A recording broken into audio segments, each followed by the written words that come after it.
Hey, this is Coach Raul Placeres, head men's basketball coach at Maryville College. Appreciate Power Forward for having me on.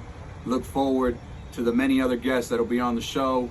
Stay tuned to everything they're doing. Love what they're doing for the game. Love what they're doing for our community. Hey, what's up, man? It's your boy AJ, Jizzle, Money, Bubba, whatever you want to call me. I'm a professional basketball player. Support my boy Rail and Wood podcast. It's gonna be elite. I'm telling you now. What it do, man? It's your boy Mike, and you are checking in with Power Forward with Rail and my boy Wood. I'm watching Power Forward with my uncle and my daddy. Hey, yo, what it do? It's Big Dirty. I'm rocking with Power Forward, Rail and Wood. What's up? My name is Justin Austin. I'm from Chattanooga, Tennessee. Make sure y'all check out the new podcast called Power Forward with Rail and Wood, man. They talking about everything basketball, man. Make sure y'all check it out as soon as possible. You ain't got nothing else better to do but sit at home, work, listen to music, and listen to podcasts. So might as well add this one to the list. Make sure y'all check it out, man. These dudes some cool cats, and they know what they're talking about. Peace. It's your girl Jazz Lewis over here at We Working, and I am definitely rocking with the squad, Rail and Wood. Make sure y'all go check them out. Welcome back to Power Forward with your boy Rail and Wood. Wood, I'm looking good in this FSU today. Oh, I don't want to talk about no FSU, man. Listen to me, man. We got Oak Bridges Princess in the building. The one and only. Listen, Courtney Jones, but Courtney Cooper now. Yes. Man, how is everything going, sis? Everything's going good. Me and my husband settled out in Houston. And been here now since our son was born. So we 7 years in. Yeah. Which is crazy. I feel wild saying that. I don't even feel like I'm old enough to be live there for 7 years outside of Greg. But yeah, settled in Houston, got 2 kids, expecting another baby boy. Congratulations. Yes. At May. So yeah, just living, trying to figure out, parenting and next steps and, my future as far as being settled here in Houston with my family and stuff. Yeah. But before we get into it, you already know what I gotta ask you. Yeah. What is the most embarrassing moment on that basketball court? Ooh.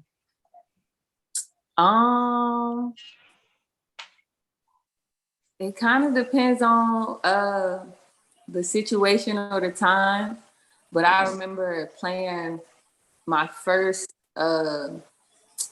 game with Shelbyville Sports Shop at the time, now known as Tennessee Flight. Yep. The club Tennessee Flight. We were originally Shelbyville Sports Shop. It was my first game, first tournament. And I didn't know nothing about the team, nothing about the girls. I just knew, I was going to be going down there playing. Right. Whatever the tournament, I think we were in Illinois or maybe even Indiana. And I was probably only in 6th grade, 7th grade. So how old were we in 7th grade? About 12, 11, 12? Yeah. Yep. Man, I'm on the bench, the game getting ready to start. At the time, I'm not knowing like who we were playing against. So it's wild to have the realization like once I got to college. Yeah. Man, we were playing and like I said, I didn't know much about the team. And so the starting point guard, was playing whatever. So they just threw me in. I wasn't really expecting to play, but when they threw me in, the team we was playing was like some dogs. And it was like, I would never forget that team. I will never forget that team. They were called the Soldiers. They were orange. And I went in and I'm like, oh my God, I ain't never played against a group of girls. They was all solid, quick, just on us, like something I had never experienced. So then I'm realizing like, okay, it's a lot of competition across the country out here. Yeah. And then later I found out my senior year at college that the team was Skylar Diggins. That's what's up. It was like a group of them. I think they were like 4 best friends and they all went to high school, played together like their whole life. So they had been playing together since they was like 4 and 5. Yeah. And later they were having a conversation about the game via Twitter. And I seen it because I followed her on Twitter. And I was like, yo, that was us. That was us. That we were playing against. Yeah. Like, yo, that's mad embarrassing. I was supposed to go crazy that game. So yeah, how to realize like, dang, after all these years, I never knew, that, and they ate us alive. That's probably the only time I'll say that I got ate up. But man, so yeah, that was big. And then because it was her, it was wild to see us grow and to be having that conversation via Twitter probably 10, 12 years later. So yeah, but it was embarrassing. I definitely got my, mojo back that next game. Like, oh no, I gotta be Right. probably my most embarrassing moment in game that I had my whole career. Man. So Courtney, man, for everybody who don't know you, do you mind taking us back to where it all started, like where you from and how that area kind of molded you to be who you are? Yeah. I'm originally from Oak Ridge, Tennessee, right outside of Knoxville. I actually started playing basketball at 4. We had a boys and girls club that had, weekend games for girls and boys, obviously. But I just kind of started playing there. I was on the Papa John's pizza team. I'll never forget it. I still got the picture. Yes. My mom's house. Yeah, my mom still got the picture from that first team. But yeah, it started there, and I played there up and through middle school. But I like to say that I got like really active in basketball probably around 7 was when I got my first like travel. We were just going to Knoxville, but to me as Right. So yeah, I had a coach named Coach Ramsey. I went to school with his daughter, and he kind of put together a team. And they had me come, me and one of my cousins, and we played with them, I think, for a couple of years. And then from there, I actually joined a boys team. Dynasty. Yeah. I heard about this. Right. I've been hearing about this. This is what I wanted to hear about. Yeah, I actually got offered randomly. I went to school with everybody from that team. It's the Bulls. Shout out to Oak Ridge Bulls. And Coach Norman, God rest his soul. But yeah, I went to school with all of the guys basically that were on that team. So, gym class was up because I was the only girl in gym. And I think I kind of just molded myself into a competitive nature with them, and they kind of got a respect for me, through playing at school and gym class. Of course, after school, we all went to the same rec center and everything. So after school, I'm on the court, on the asphalt with them, getting scraped up, beat up. So I kind of just got tough. I say they made me tough. And I'm not sure where the idea came from, but I know that I used to tell Coach Norman, like, you should do, like, I want a girls team. Like, you should have a girls team. It's not fair that they get a boys team. Don't nobody got a team for us. But, knowing what I know now, it's hard to coach one team. So he probably, I got to get these boys, whatever. And he came to my mom, was like, would you be interested in letting her play the boys? And I asked me, and I was like, well, I play with them in gym, so it's cool. Or I didn't know what I was getting myself into either. Let me say that. So yeah, me and one of my cousins joined the boys team, and man, that was like, still, I even talked to my husband about it, that was like the best time of my whole career. Like, wow. And it's so special because they still talk to me now. Like, a lot of them, we still talk, we still joke. So it's cool that we've all maintained, like a close knit through, basketball, of course, but just being the only girl, it's like I just had a relationship with a group of guys that sounds crazy, but they me, like their sister, even today. Jay, I knew she was gonna do this. I knew she was gonna be modest. And that team was loaded, but Courtney was one of the best on that team. That's what I definitely started kind of holding my own once I got over the nerves.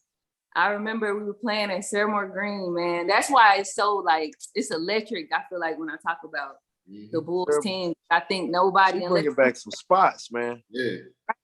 She was at Saremore Green or the rec center right there across from downtown. I can't think of the name. Man, it's right across from downtown. In Knoxville? Yes, in Knoxville. Right over the hill. It's sit on top of the hill. It's hard to go into the parking lot. Davidson? Huh? No, I'm not talking about Evie Davis. No. I'm talking about the one right across the town. Brick Apartments by the Weigels.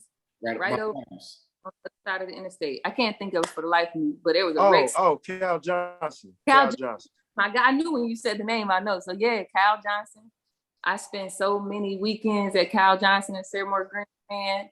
And then I think too, I kind of liked the the energy and the feel of like everybody looking at me like, dang, I got a girl. I used to hear like people saying that coming in the gym, like, dang, that's a girl.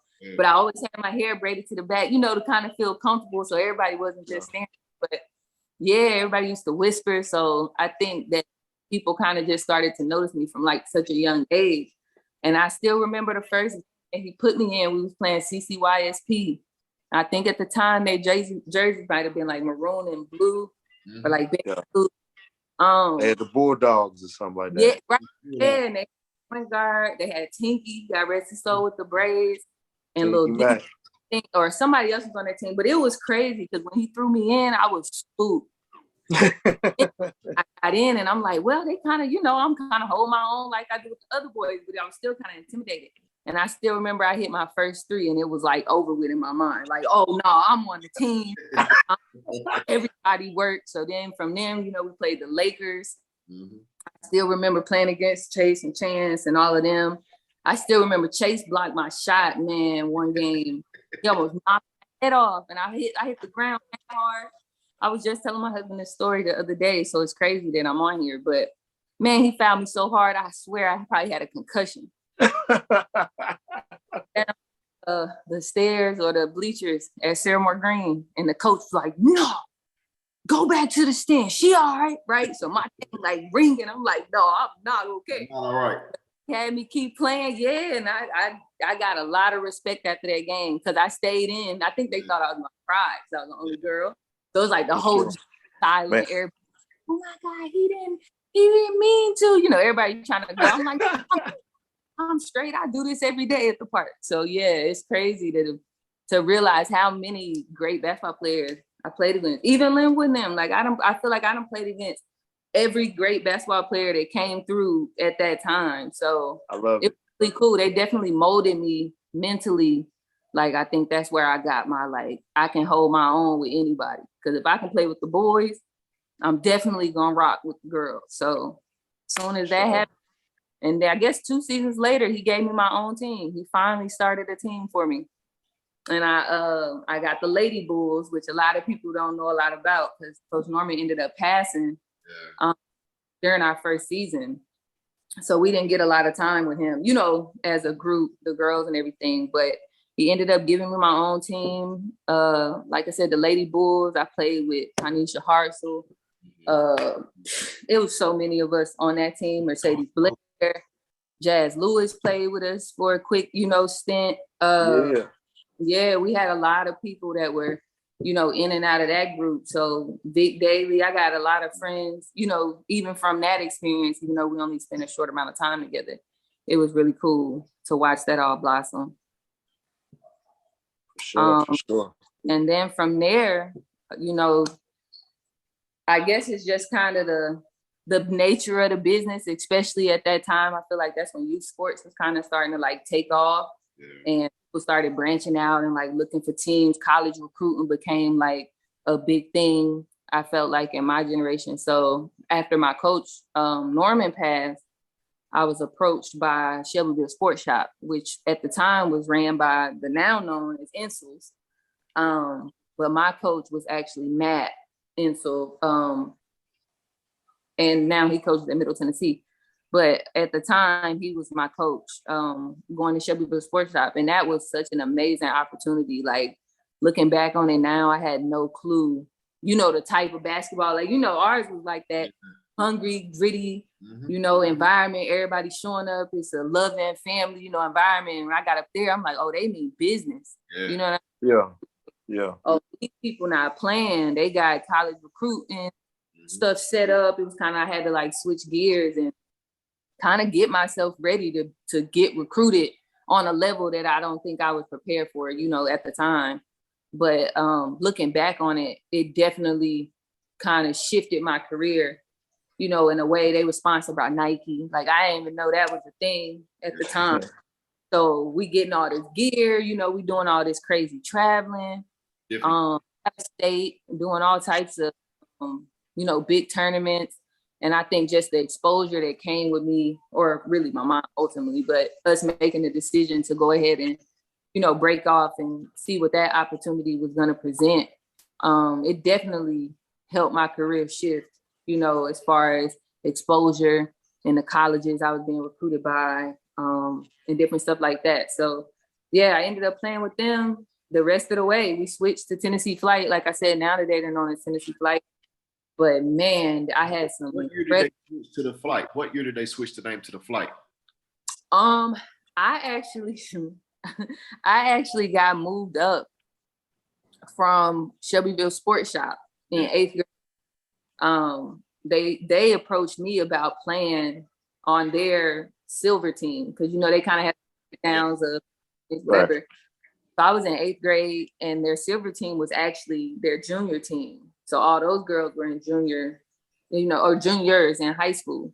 So yeah, that's when for me it switched from Sports Shop to Flight. Yeah, it had already kind of established that Flight program. So in 8th grade, I guess, I don't know what year that was, but they switched to, I guess that would have been what, 2004? Around 2000? Yeah. 2005, that's when they introduced Tennessee Flight. And that was like top. Like I said, that was the silver team. So I'm a freshman going into my freshman year. We going to Augusta. I tell my husband all the time, I seen Maya Moore dunk with my own eyes my freshman year. She dunked. She took off. She took her last dribble at the free throw line, two-step at Middle Tennessee, and she dunked. It was the Battle of the Borough tournament. I think that was the first year of the Battle of the Borough tournament. So it was crazy that I got the opportunity, you know, to play on their silver team, because that, like I said, that was the year Maya Moore was getting ready to go to UConn. So I played against her, Alicia Manning from Tennessee. I don't know if y'all know any of these girls, but yeah, Maya Moore was in that. Elena Deladon, I played against Elena Deladon. And I'm a freshman in high school. These girls are big. What? Hold up, let me ask you this. Brittany Griner. What was she like? What was Deladon like? Man, like I swear, watching her now when I, you know, catch the WNBA games and stuff, like she was the same player then. So for me, it was mesmerizing because that was where I was just, her, Maya Moore, even Brittany Griner at the time. I was seeing Brittany Griner before anybody even knew Brittany Griner. So she was in 8th grade with me playing on the top team coming out of Dallas-Fort Worth at the time, but she was still 6'8". You know what I'm saying? So these girls are real live like that in real time. I've had some incredible experiences with, like, especially looking back now, with the players that I've had the chance to play against, play with, across the board. Man, I think that's a cool part of being that's one of the things I enjoyed the most about coaching AAU. I just stopped coaching. I probably coached AAU for about 17 years or something like that, man. I'm getting old, Wood. Wow. I'm getting old, Wood. Look, I'm showing my age.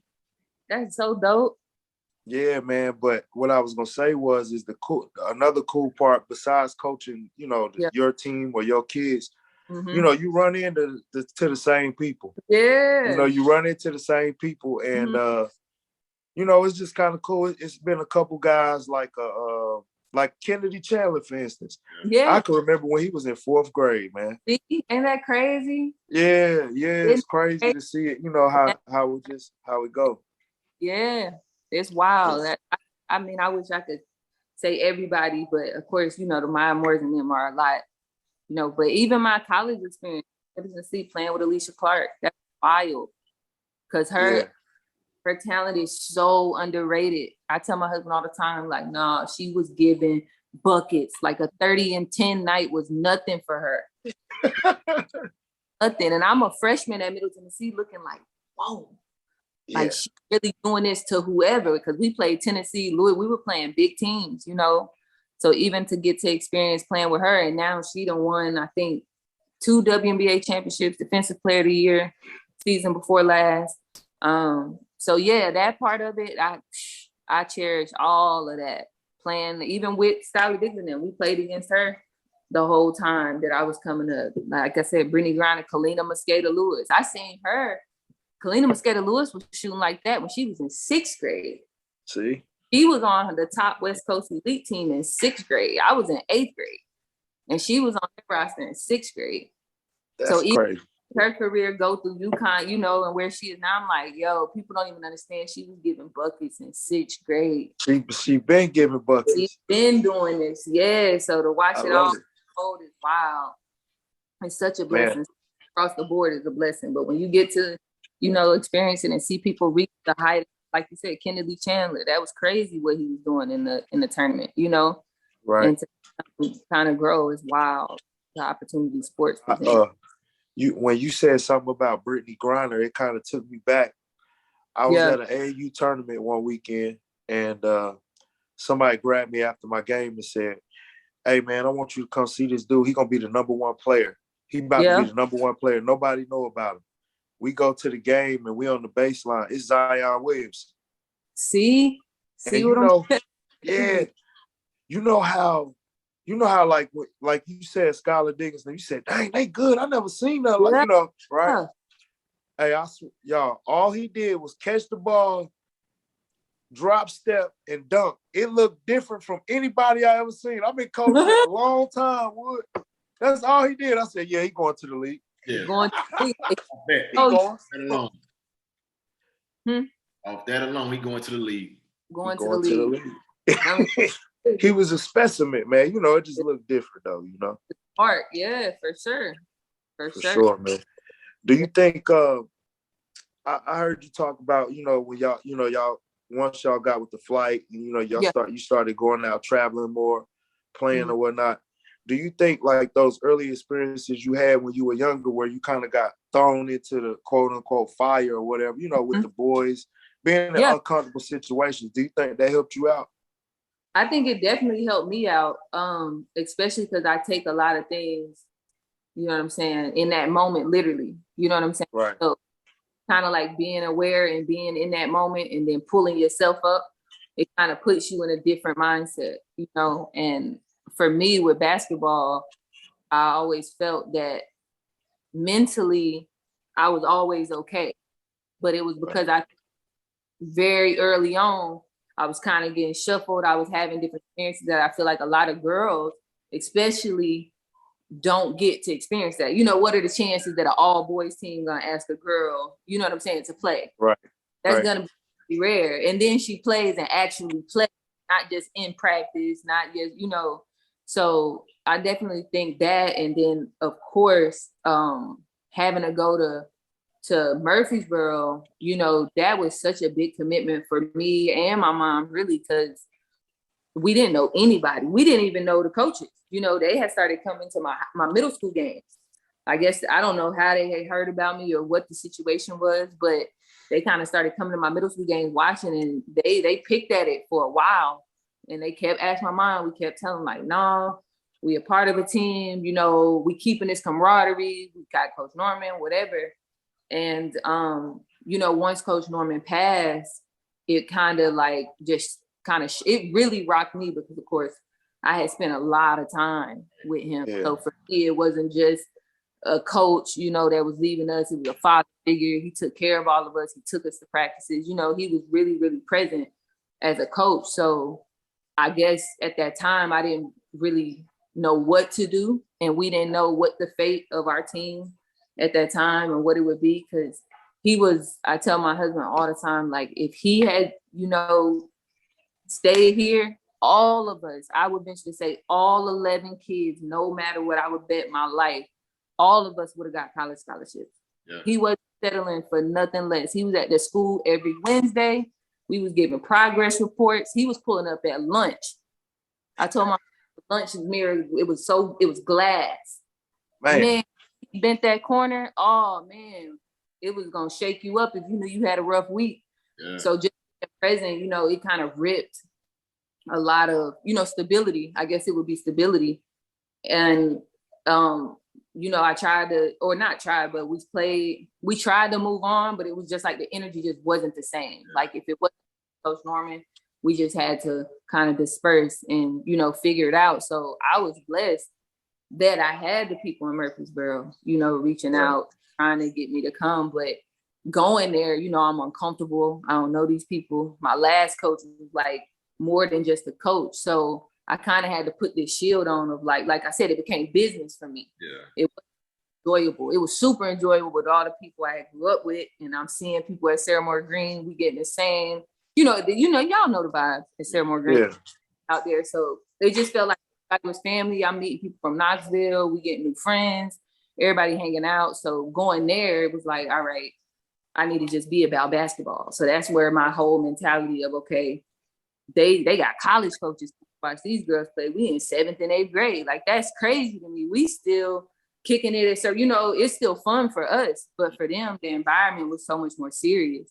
So they kind of introduced me to, it's going to eventually become a business. And I think that's a part too that, especially in our community, is not really touched on or taken as serious as early as it could be, because it do be that serious around us. You know what I'm saying? In some of these areas where basketball is a lot bigger, they just naturally get more attention or got more connections. That's kind of where I realized, all right, this is where I'm going to get my scholarship from. Yeah. And I got Tennessee offered me in 8th grade. Yeah. Wow. They offered me a scholarship in 8th grade. So my first scholarship offer was 8th grade. So that's when I was like, oh, this is how this works. I'm thinking this not going to happen, till I'm in whatever year. And that kind of opened the floodgates. Man, tell us, not to cut you off, Courtney, but you gotta give me that story right there. Tell me about being in the 8th grade and actually getting off. Like, tell me about that day. What you was doing? Man, so I was at practice. Okay. I think we may have been practicing at Riverdale that weekend. At this time, I had already moved up to practicing with that flight silver team. And I had gotten a few local, like Murfreesboro tournaments under my belt by then. And yeah, coach, like I said, Matt Insel was my coach. And then his dad had just took the job at Middle Tennessee. So again, it's all about who you know, the connections or whatever. So I think at the time, they saw in me what the future would become. And it was like, all right, we're going to go ahead and offer her now. And what's so wild is I ended up choosing there because I knew they believed in me before anybody else had got there. You know what I mean? Sure. And we was at practice and the coach pulled me aside and was like, hey, I got a phone call for you. And they had just beat, I want to say it was Maryland in the Christy Tolliver days when Brenda Friesden was on a ramp. Yeah, I want to say they had just either beat them or had just played. Was tough, coach. Yeah, the bus was mad loud. I could hear like all the girls in the background was super excited. And he was like, we want you to be a Blue Raider if you're ready. I'm like, what? It's crazy.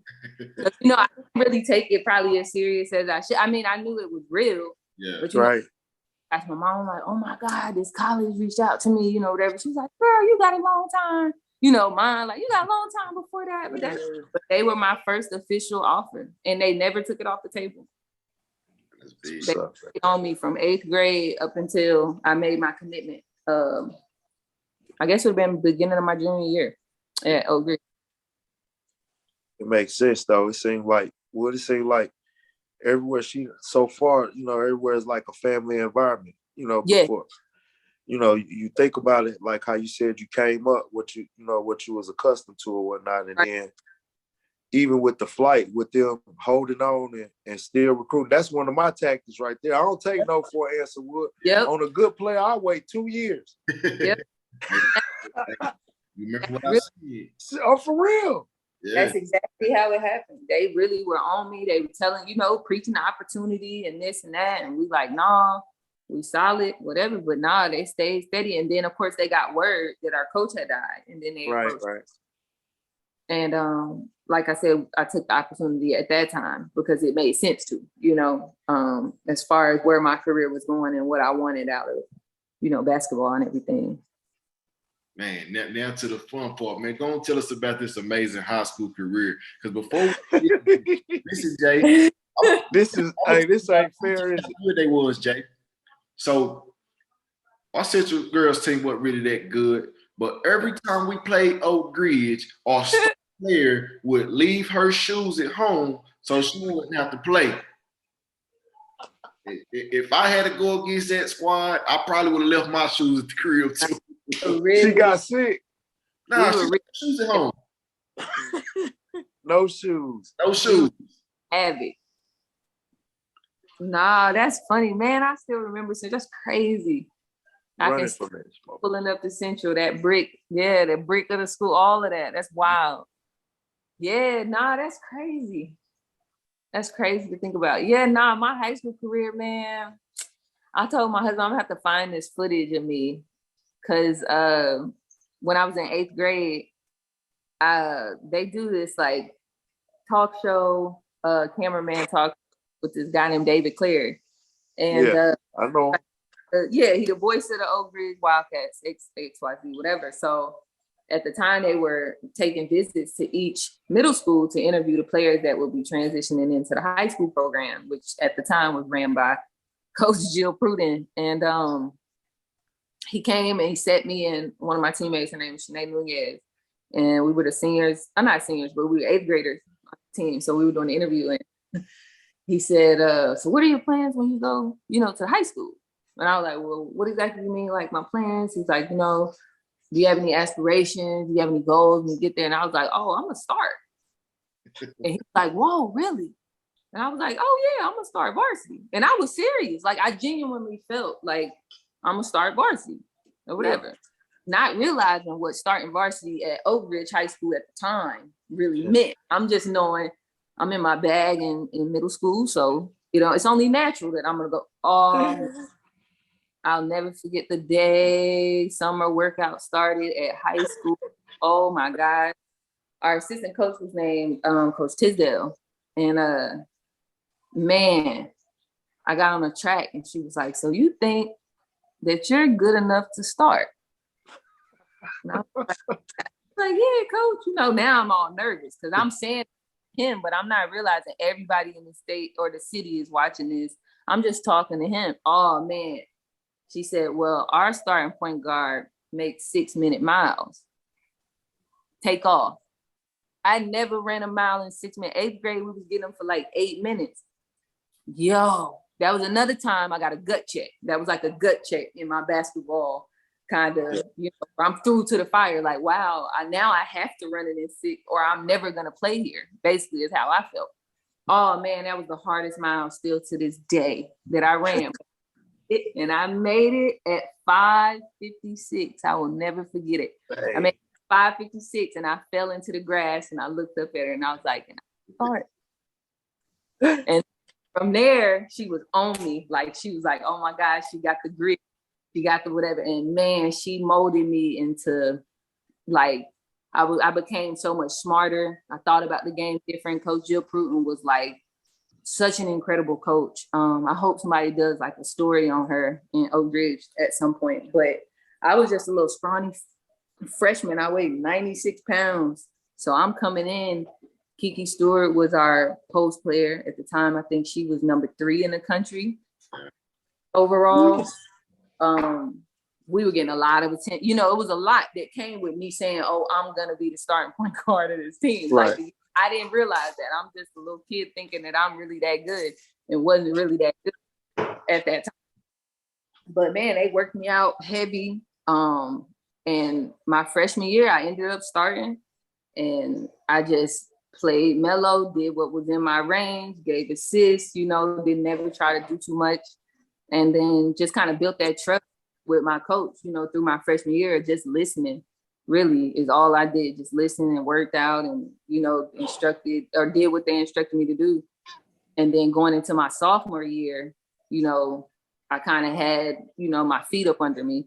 And I feel like that's when I really took off in high school as far as scoring, kind of developing my game all around. I was definitely not a scoring point guard coming into high school, but sophomore year, I kind of started growing. Then we kind of got a few people that moved in. One of my teammates, Reagan Thompson, was a sharpshooter. I mean, sharp. She ended up going to Furman. And then we had one of my cousins and then one of my other friends, were our post player. We were real undersized. We had nobody over 6 foot. So when he said we was beating people, we was just running. It was all running. It wasn't no banging in the post, putting us to the chance if somebody had, some teeth around there. But man, she just took our coach. I feel like she analyzed, what everybody brought to the table and formulated a game plan that fit, us. And she just put a lot of emphasis on working hard. Man, we worked out in the summer. I still say, like, when I went to college, my high school training that she had us doing, I was so prepared for college. Like, we were running through the whole city of Oak Ridge. Like, it was nothing for us to run 4 miles in a summer workout, like nothing. So she just had grit, and that's where I really developed like a dog. Like, all right, now we can really, or I can really lead a team. I can really win, and I think they believed in me so much from my freshman year going through high school that by the time I was a senior, I hadn't even really realized, because it's funny, I was telling my husband, like, Lynn was like, yo, you was so cold. I'm like, man, it was all going so fast for me, I think mentally, that I don't even look at, how much success I had in high school and going to the other schools and how dominant, we were, which I feel like Oak Ridge basketball is just dominant women-wise. But no, I'm just joking. But at that time, it was rare that we would have a losing season. You know what I mean? Right. So the whole thing was like, oh, you're expected to win. Losing is not a part of the vocabulary. We don't do that. Whatever. Those are the conversations we were having. So it just really prepared me to have that tough nature of, winning is the only thing I'm trying to do. So I just had to buckle down and really lead our team really those last 3 years, my sophomore, junior, and senior year. So by the time I was a senior, we was running through. It was easy. We was running through. I still remember we played Bearden in the sub-state. It was so crazy. They held the ball the whole game. They held the ball the whole game. They broke my heart. My college coaches was there. I couldn't believe that was the game plan. They held the ball the whole game, and they had 2 girls that was 6'4" on their team. So all our pros had fouled out, which the game plan was great coming from a coaching perspective. It was awesome. But yeah, I didn't even get the chance to try to get my state title after all that in high school. Yeah, it broke my heart. That was my last game going out. But I think the score was like 32-36. We was used to scoring like in the 70s. Yeah. They slowed it down. Mm-hmm. Yep. They finally figured it out. Y'all think they need a shot clock in high school? What's up? How y'all feel? I think it would be good, especially for women's basketball. Yeah. I just feel like it kind of puts that pressure of excitement. You know what I'm saying? When you got, we can hold the ball because we up. It kind of makes the game kind of low. You know what I'm saying? That's why I say that game broke my heart, because it wasn't a basketball game. Like my last high school game didn't give me like what it should have gave, and it was all shot clock. So ultimately they held the ball the whole game. So now, we just in a position, we at a deficit no matter what. So I definitely think it would help advance the game for sure. Yeah, but I definitely agree with that. A shot clock should be instilled in high school game just to mentally get kids ready, because not all kids gonna go to college and play basketball, but some are. And I feel like they need that shot clock. Especially to be more efficient. Yeah. Yeah. No, I completely agree. So what made you sign before your junior year, and who else was looking at you? Who else had you heard from?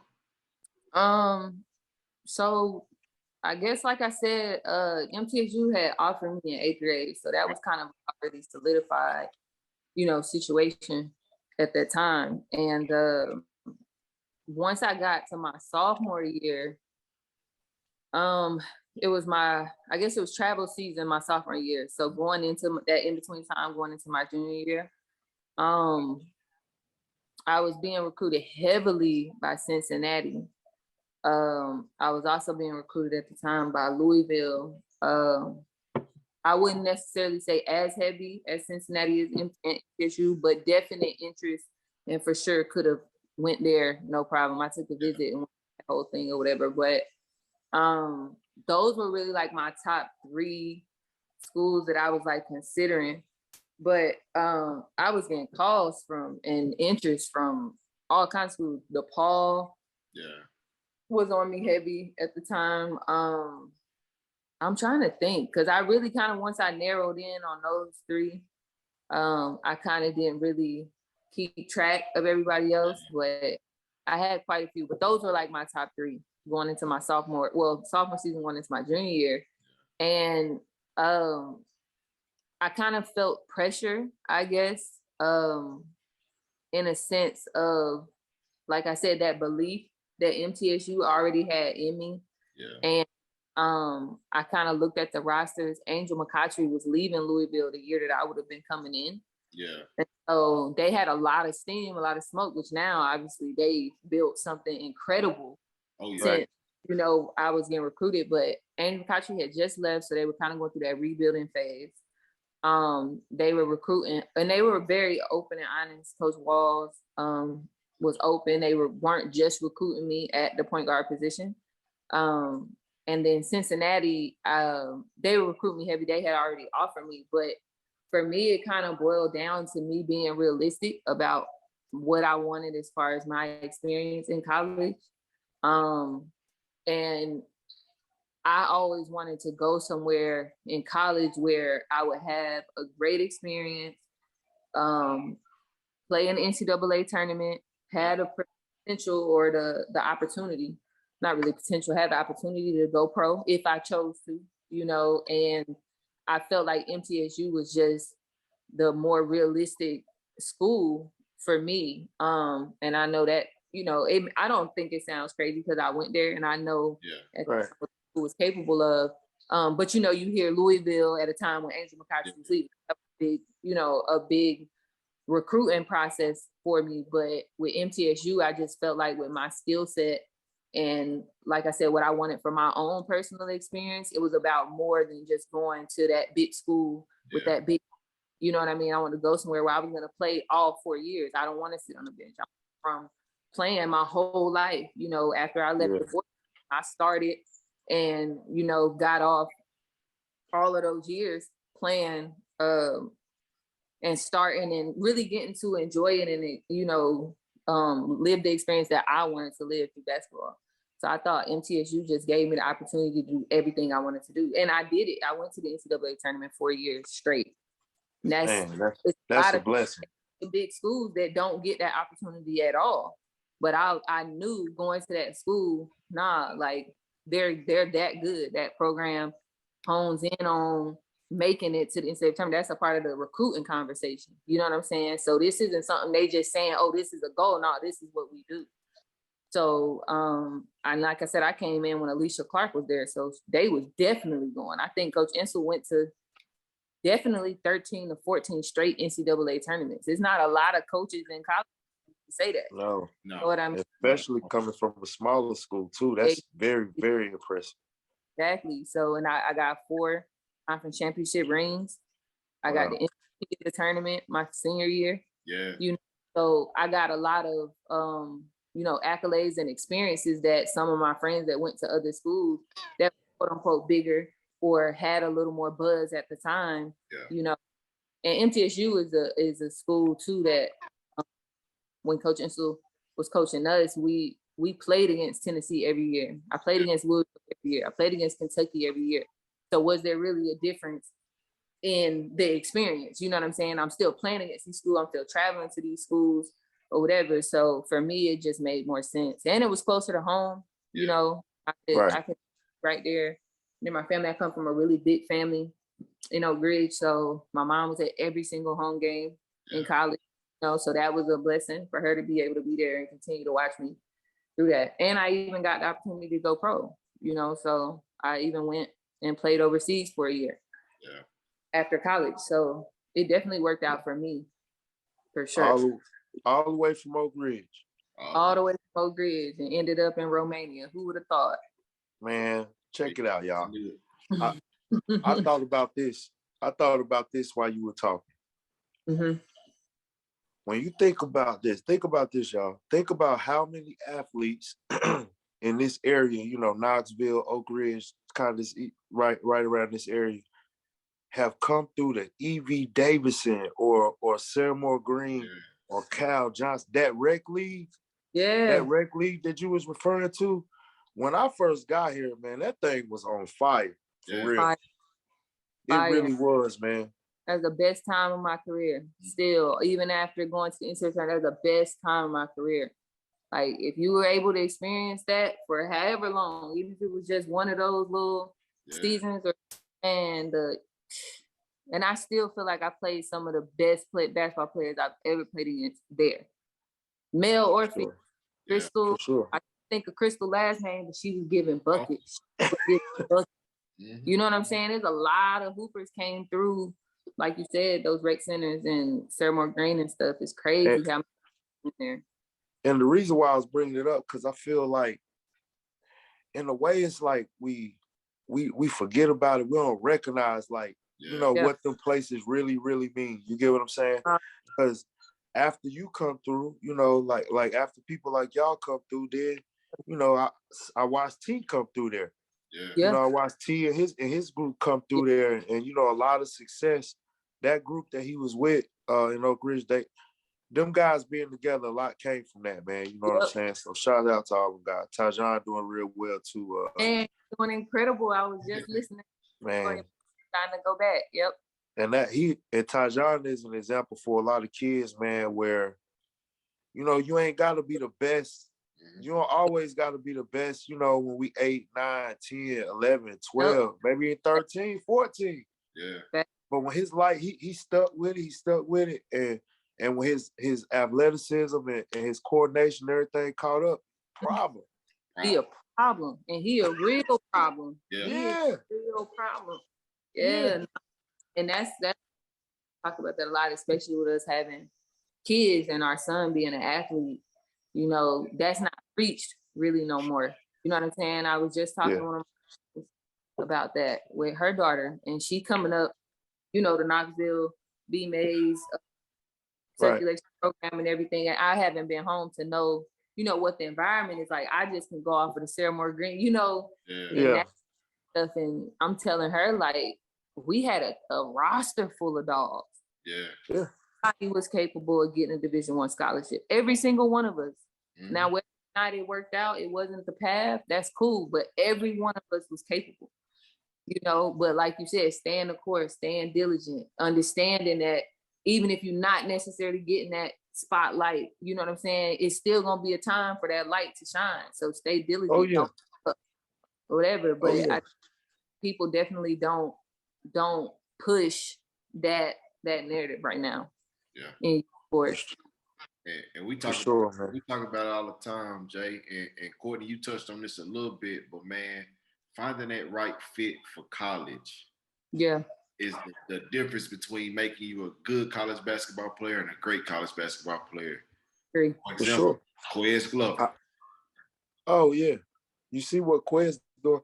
I'll even go a step further. Think about this. For some people, I'm pretty sure y'all know one or two people who you grew up playing basketball with, and they may have went to the wrong high school. They may have just gotten a situation that wasn't good. They just lived in an area where it just wasn't a good situation, and their whole career panned out. So you saw it go a whole different way. Yeah. Yep.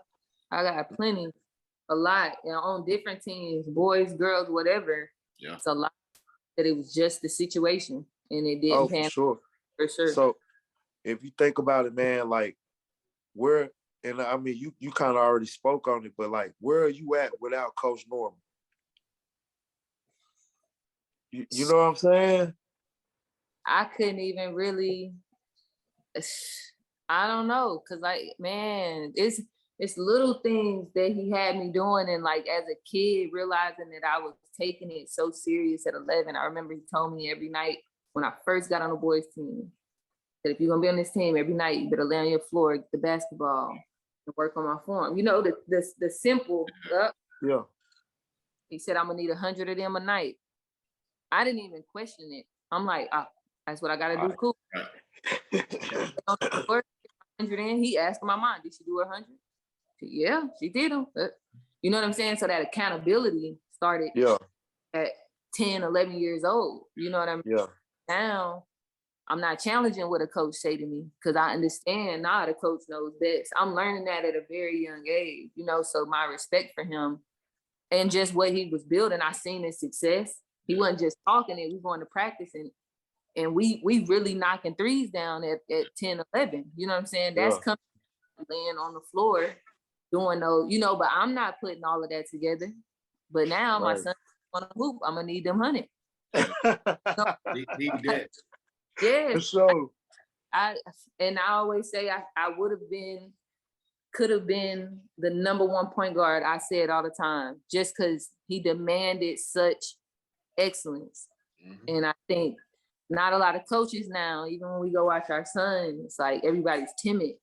Everybody's you know, nah, because that's not gonna build what needs to be built when everything really hits the fan. You know what I mean? So even seeing that perspective, I'm like, man, some of these kids would not have survived with a Coach Norman. Like he was practices, I felt like I was literally dying. I'm looking like I'm a girl. Like I'm begging for him to see that I can stop just because I'm a girl. I never said it. Right. You know, he expected the same thing. Like if you're gonna be out here with the boys, I'm gonna treat you like you one of the boys.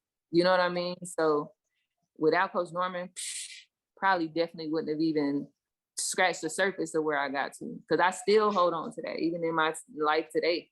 You know, for sure. and talk about it. I made a post today, Wood. I don't know if you saw it. I did see it. How ironic is that, what she just said, right? So, Courtney, I made a post today. I said, I still work with kids every day in the middle school environment. Okay. And I said, you'll be surprised what a kid will do when you raise the expectations. Yes. You get what I'm saying? And you were just speaking on that. You know, he demanded more, and that you found something in that, man. So cool. The shouts out to that for sure. For sure. He molded a lot. Even his son, great. Tavares had great success. He ended up coming to MTSU too. Yeah. He tried to play football, but even being a poor athlete, he could have went for football or basketball. That's big to be able to do either or. And a lot of us, you know, that continued on playing and stuff, even the ones of us that didn't, we still talk to Coach Norman. We all get together. That's exactly what the conversation is. I love it, man. I love it. Hey, so we don't get many of these, and we don't get many people on here that have had the pleasure of giving one of these, Courtney. So can I please get a Pat Summitt story? Hey. Summitt story, that's good. That's crazy. That's good. Huh? Yes. Oh man, Pat Summitt story. I got a few. I was blessed to have the opportunity to go to Lady Boss camps. I think I started going in 6th grade, maybe 6th, 7th, definitely in middle school. Yeah. I was going to the camp too, where we stayed in the dorms. And I think I went to like 2 or 3 of the camps. And man, I've never been so nervous in my life. Like, I don't know. It was just, y'all know, it's just Tennessee basketball, Lady Ball, whatever. But I remember my first camp. I walked in, they gave fly little orange. No, at the time, everybody was wearing a drawstring bag. Orange drawstring bag with the blue Lady Balls on there. So they handed out the bag. I'm geeked, like, oh my God, I got Lady Balls gear. This is so crazy. Like, I'm totally University of Tennessee. I'm finna put on. This is gonna be so awesome. So we in a big gym. I think at the time it might have been like the rec center on campus.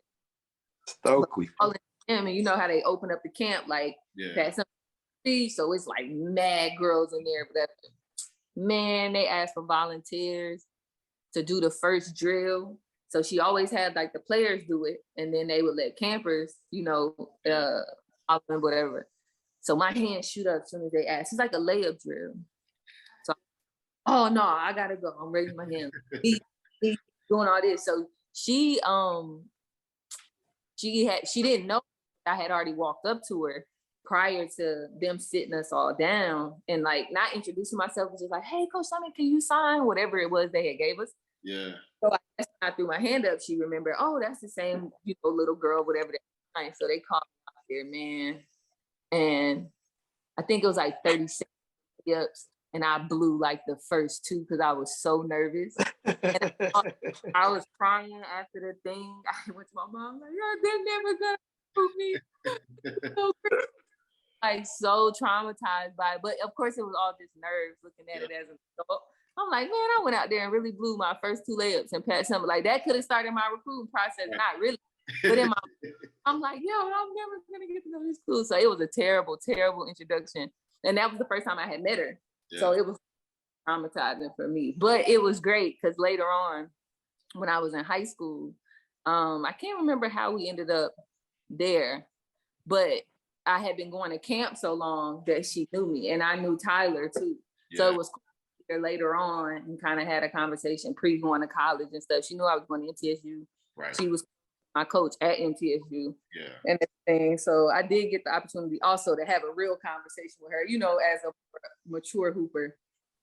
Right. And I think, man, Pat Summitt, she was just incredible. Like, that's still legendary, bro. I get chills. Like, she was so incredible. I still remember, like, when she had went off on Candace Parker for popping her jersey and made her run. Like, yeah. I'm like, nah, y'all don't understand, because at them camps, she was really on our neck. Like, it was like we were really Lady Vols for them 3 days. Like, it didn't matter. Campers. She had that, I feel like, regardless of who and what it was. And to, of course, the game has changed so much now. Coaching styles have changed. Yeah. I feel really the only coach that's still holding on for dear life, for that old school kind of feel of like expectations and, just support. So to get to experience it in person, just being from Tennessee was dope. Because I got a lot of time, on campus, at camps, and around her. Up going to school there, yeah. Man, I remember when I first moved. I think I moved here in 2006, right? Mm-hmm. And so I'm coming from the Atlanta Celtics, coached at the Atlanta Celtics for a while. But when I moved here, I started over. But once I got into the AAU scene in Tennessee, just trying to see what the scene was like. And I can remember AAU used to send me these magazines every once in a while. And at the end of the year, they would always send you, when everybody, you remember going to the Nationals was everything. Yeah. Back then, that was like the pinnacle of everything. Yeah. So, I guess later on that year, they would always put the rankings, for every age group in there, right? Or, how everybody finished. Yep. And man, I had the book, and I'm looking at the girls, and it was messing me up, man, because I couldn't believe how many East Tennessee. It was like the Flight, the Flight Silver, the Trotters. Trotters, yeah. It was there was about 4 or 5 teams like in the top 10, top 15. So what I'm thinking, I'm like, man, what is going on in East Tennessee? Y'all know what I figured it out. Pat Summitt. Pat Summitt is what's going on. That's been going on. When I started talking to people about, how different, who's running the Flight, this, that, and the other, and a lot of people had connections to her. Some of her former players I coached there, right? Mm-hmm. Yeah, Coach. So her reach is long, man, real long, and it's still going on right now because East Tennessee basketball and girls is still a big thing. Yeah, still is. That's how Coach Insel. Was another thing that made me really comfortable with Coach Insel coaching me, because even though he wasn't at the college level at the time when I switched to Shelbyville Sports Shop, he was just going into MTSU. He had built such a powerhouse at Shelbyville Central High School. Like the amount of games he had won and the players he had funneled to Tennessee is crazy. Even the coach now, she played for Coach Insel in high school. Kelly Jolly. Yeah. Kelly Harper, she played for Coach Insel in high school. Same with the coach. Is she the coach at Webb?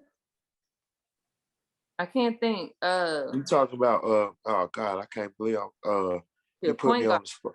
The short point guard coach with like a blonde ponytail. I can't think of her. I can't think of this. Coach Mahar. I mean, not Coach Mahar. Golly. Why I can't think her name? What? I know you're This talking is about. so bad. But he sent a lot of players to Pat Summitt. And Pat Summitt was like, you know, they were friends in real time, in real life. It was nothing to pick up the phone and, you know, contact her, whatever. So, like you said, that flight program, and a lot of people didn't realize too, as I was leaving flight, so that would have been in 2008-ish. Yeah. Last season, flight actually had, I don't want to say bought out because I don't know what the AAU term, but they had bought the Trotters out. So a lot of people, that was really a merge. So that's why you were seeing so many, because now the They players all kind of were together. necessarily going to silver, but are good enough to play silver, because silver is going to be stacked. They have 21 commitments, period. But now they able to funnel some of them to the Trotters. They're able to kind of spread that, you know, more thin. And so flight, man, they took over. East Tennessee travel ball, they took that over within a matter of like 4 years. Yeah. What's up, man? And then of course creating the tournaments, you know, that the Battle in the Borough became a big, now it's Run for the Roses. But when they were doing Battle of the Borough, that was huge. I worked those tournaments, and the amount of college coaches and stuff that was coming, I'm like, oh, this is wild. Yeah. I mean, and I had a wild experience, but to see where he grown just over my 4 years of college was wild. Yeah. So yeah, East Tennessee basketball is just, it's something definitely to be talked about. Like, it's a lot of history and a lot of connections and people that know, you know, people that people don't even realize how it was all happening. So thinking back to high school, who do you feel like was your rival? Who made you every game bring it? In high school. And you can't say none of the boys because you was better than all them. Gun and you was better than all them. On the low, ain't it? On the, no, I just swear. A rival in high school that really, I always felt like the point guard from Farragut, Christina, I can't think of her last name. Yeah. The point guard from Farragut, but man, she was tough and she loved playing defense. Yeah. And it was worse for me than a point guard that loved playing 90 feet. But she was strong. I felt like every time, and we never played Farragut in regular season. It was always after, you know, regional, I think, or you get to state. She was always tough. And then our actual rival is Clinton. So the energy of the Clinton game is just naturally wild. Yeah. And I feel like everybody always has something to prove against the general. And then because I had signed early, I felt like people felt like, you know, coming at you. Yeah. So I felt like every game kind of felt intense for me, but definitely Clinton. And for sure when we played Farragut. Now I will say I was blessed to be able to go to state a few of the years in high school. Yeah. Right. Now, talking about in the state, I couldn't stand when we pulled Wilson Central. I stand it. Oh my God. My teammate was actually on their team, Jasmine Hassel. She went to Georgia for college. But man, when we pulled Wilson Central, I think it was my sophomore year. I was like, this is gonna be a hard game. I think we went in a double overtime. And I had just signed or committed. I had just committed to MTSU. And of course, the state is held at MTSU. Right. Now the coaches is calling like, yo, you gonna be ready to play? Because now they can talk to me ever because I've already so they can hit my line, you know, just making you. I'm like, oh my God, pressure coming with this is crazy. So that was a big game. Whenever we got to state, I felt like that we always pulled Wilson Central or Shelbyville. Yeah. And Shelbyville, of course, was intense because those were my teammates in travel. A lot of girls that Shelbyville were my teammates. So anytime we got to state, I knew we were going to have to play them. I knew it was going to be extra intense because now our coach is calling both of us. Like, y'all been on a good, because now we represent flight. It's not just about. So yeah, those games were always hectic. For sure. That's crazy. For sure. That's cool though.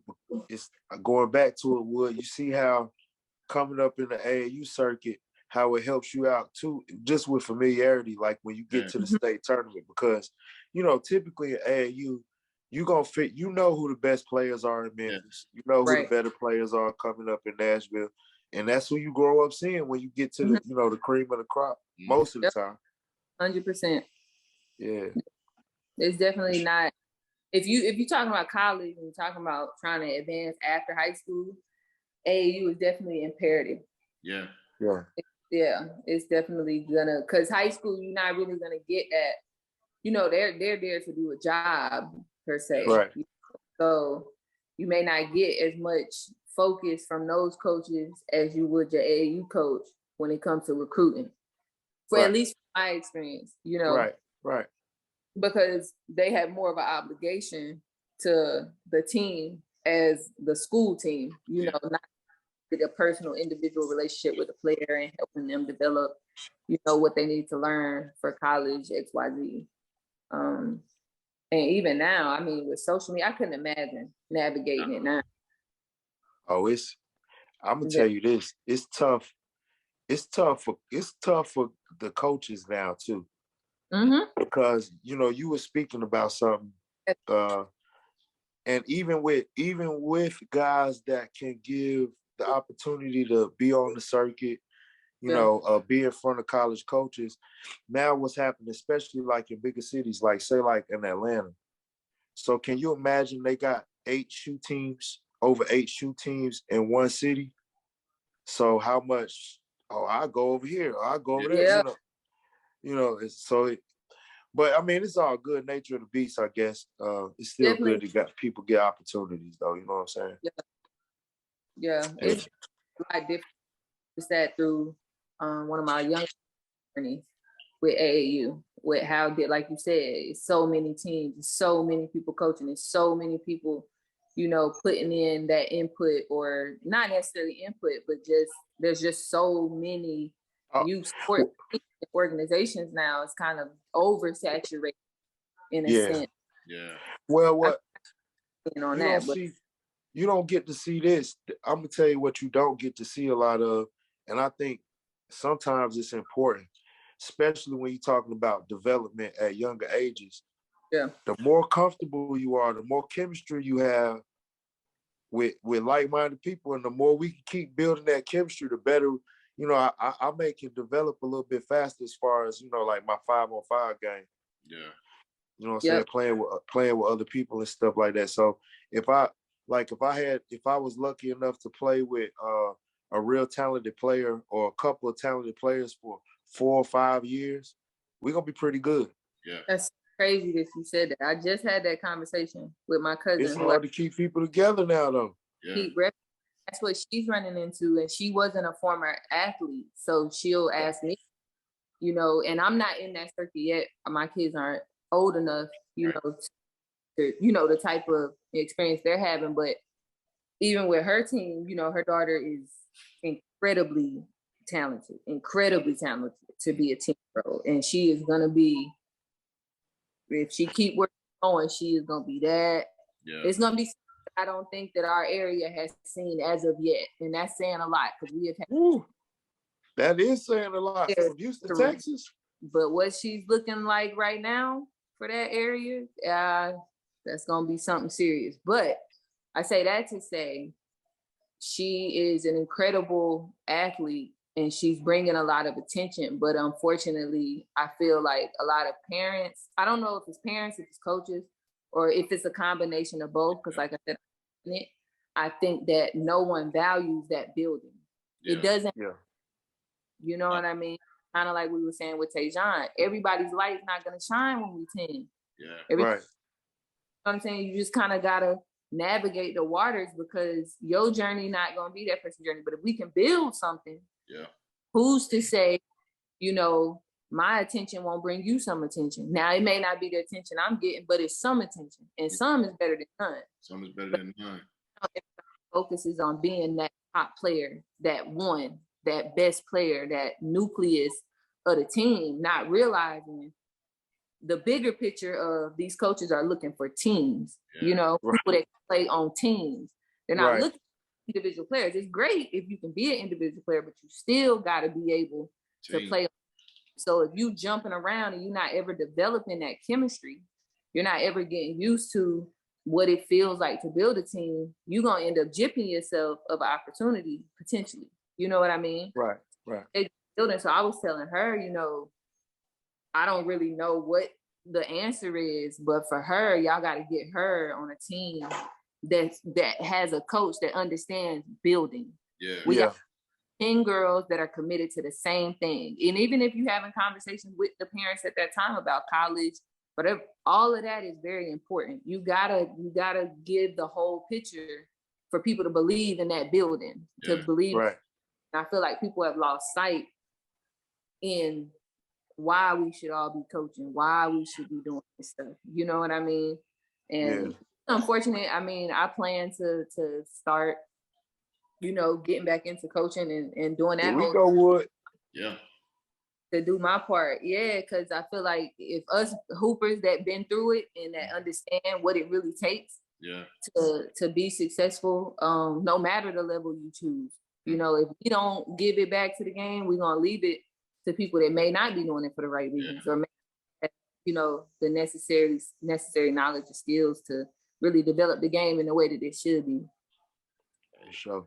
That's an amazing point, man. But like everybody say, it's a marathon, not a sprint. Hello, it is. It's a marathon. And even for me, I wasn't always the best player on the team. You know what I mean? Even in high school, when I came to I wasn't the best player on the team, but I understood that. And I ate. So I got in where I fit in. Okay, what do I need to do? Right. Okay, my role on this team is to not turn the ball over as the point guard and to make the necessary assists and passes and defend the way that I need to, or the way that I'm called on that night, And then eventually that led to my coach trusting me enough that, all right, we're going to give you more tasks. We're going to give you more to put on your plate and see how you develop in those areas, So now I'm working on shooting and doing other, you know what I'm saying? And like you said, it's not a sprint, it's a marathon. And I think everybody wants, for whatever reason, everybody wants to sprint right now.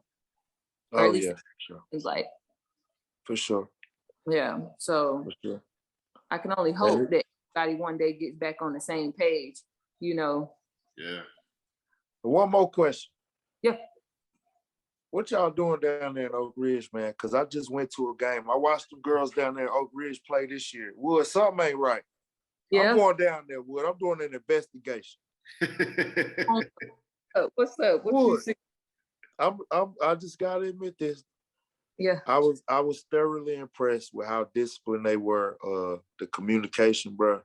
Hey, they talking on. No disrespect to my guys at Fort, and I love y'all, but they was communicating better than us, man. Yeah. They was hey, listen, man. Every screen, every switch, the communication, what I could hear. You know what I'm saying? And I'm in the stands, but it's a good program, man. So definitely, man. I know you're prideful about coming from such a good program, man. And they keep on coming too. Yeah. They young now. They talk about they young. What's T's cousin name? His niece? Yes, niece. I'm sorry. Zayana. You seen the Wood? Mm-hmm. Tough. Yeah. Just raw talent, man. Just talent. Yeah, her dad is my cousin. Yeah. Oh, cool. She's tough. She been tough too for a few years. Yeah, she been tough. Yeah, for a few years. I think, man, I'd be so proud just being from Oak Ridge. That program, like I was saying earlier, I didn't want to brag, or sound, I'm not, man, like everybody. And I think all of the coaches that have taken over since my coach left all came through that program. Yeah. Yeah. To some degree, to some some form or fashion. And I think that what Coach Pruden built when she was there is like something, it's a energy and a feeling like you'll never forget. Like when I get into coaching, I'm gonna what I went through. I say that all the time. Like she prepared me for college, and I didn't even think that was possible. Like my conditioning, I was running through that in college. Like, oh, this is nothing. You just want me to run a mile? Fine. We was doing 4 5, no problem. Ran, I forgot, it might have been called the wheel. I mean, we started in our parking lot at high school, and we ran all the way to the pool, past the pool to Robertsville Middle School and back. We ran to up by going towards the pizza shop, Big Ed's, and back. We had 4 stops, and they would be on a truck driving through the city. And if they seen anybody walking, they had lookouts. When we got back, she would just simply ask, did anybody walk? Somebody said they walked. Oh my God, we had to run it again. Oh, and it's like a regular workout. This is a regular day, normal, very normal day in our program. So I think she just built something that was so serious, so gritty, so gutsy. Like we was throwing up. You know what I mean? Was on us. I'm loving it, Wood. Yeah. That's high school, So looking back on that, I'm like, yo, she ate our for lunch. Yeah. But I mean, so like I was saying, a lot of the players that come back and give to the program or coach the program have been through that. So that education is already there, and it's easy. You know what I'm saying? When you got the banners hanging in the gym, or you can reference it, Jennifer Azzi or Kiki Stewart, or I even say it myself. A few times while I was in college to work out with them over the summer. Yeah. You know what I mean? So I'm on my college break and I'm showing up as a, not retired, but vet at high school. But I'm coming in here, I'm working out with y'all. I'm eating y'all up. My coach will come here, you in town? You want to come get some workouts in with the girls? It'd be great if you came through. So I think we all kind of make a commitment to still give what we can to the program when we can, however we can. I know Angela Phillips, she's one of the great point guards that played at Oak Ridge High School. She does training. So she's training some of the girls that's on the high school team. And her both played overseas. She went to Kentucky out of high school, but they both played overseas. So now they running a training program. You know what I mean? So with all the history at Oak Ridge, can you name your favorite memory from Oak Ridge?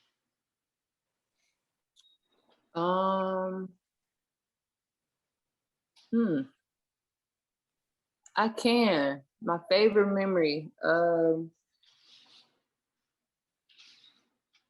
trying to make sure I give a good one, because I had a lot of big changes. I played with a lot of big players. My favorite memory though would have to be my freshman year, the Oak Ridge Clinton game, because it was going to be the last game being played in our gym at that time. And a lot of people don't realize we had where our weight room sits now, as well as it's like gym. That was the original gym. Right. So that was the last team that played in the original Oak Ridge High School gym. So it was crazy. They shut it, of course they shut it down and built big gym during my freshman year. But yeah, that Oak Ridge and Clinton game, it was electric. It was people hanging all over the court, running all through. I don't know if it was just because everybody knew, it's going to be the last Oak Ridge Clinton game. And of course, I don't know the first year they played in that gym, but I'm sure it was a long time. So to be able to be on that team and to do it with Coach Pruden as well, because she didn't stick around that long after I graduated high school. So to be able to share that with her, as well as the other girls that were on the team, and me being a freshman at that time, I was the only freshman on the team. So to be able to, experience that my first year in high school, especially with, like you said, the history of our program, the richness of the program, that was like the best game. And I played so good. Like I ain't had no points for real, but I played so good. It was like solid. Super solid. I had like 7 or 8 assists, I ain't get cooked on defense. So great. Yeah, it was a great experience. It was a great game. But that was probably my best memory that just stuck out in my mind, being a part of that team that got to play their last. So we kind of closed it out, And now you got everybody, knows or the big whatever. Yeah. That thing nice. I got a question. It could be high school or college. Mm-hmm. Now, one thing about Coach Jay, Courtney, you know what I love to do as a coach? I love to go on the road. Yeah. And it's one time powerful. I got to do it one time, Wood. It's the only time it kicks some ass. Mm-hmm. Oh, it's something about going on the road. Yep. And all they fans excited, and you shut it down. Yep. Mm-hmm. What was the spot? Did you want, can you think of one spot where it was just, you like to go there and shut it down? Or if you could go back and shut it down one more time, where would you go? Yeah, let's do that. Let's do that. Yeah, let's do that. I'm trying to think. All right. I can't say it was on the road, but it's kind of a play of on the road. Okay. I hope I'm getting this right. My sophomore year in college. Because in high school, we were pretty dominant, and I felt like people kind of gave us that respect because it was Oak Ridge. Mm-hmm. So I won't use like high school. But college, I was recruited by some of these quote unquote bigger Division I schools. And I spoke to this school a few times, actually with the school that I wanted to go to, truthfully. But they didn't offer me in the time frame of, how it was lined up for me. And so we weren't on the road, but they were on the road. And I felt like it meant more to me that they came to my school. Okay.